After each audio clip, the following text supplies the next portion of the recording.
Hey guys, welcome to Digital Digest, and in this video I'm going to show you how to integrate Mailchimp with Wix. So to do that, first go to zapier.com. We are going to use this application to integrate Mailchimp with Wix. On the left side, click on create a zap, and now let's select our trigger.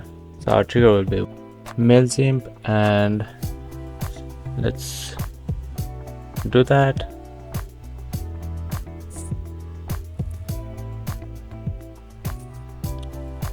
And then select your event. I'm just going to pick a random event.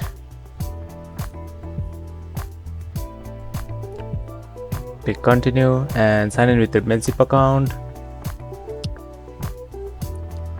and then click continue. So I'm just going to skip this test, and then let's head on to our actions. Our action will be Wix.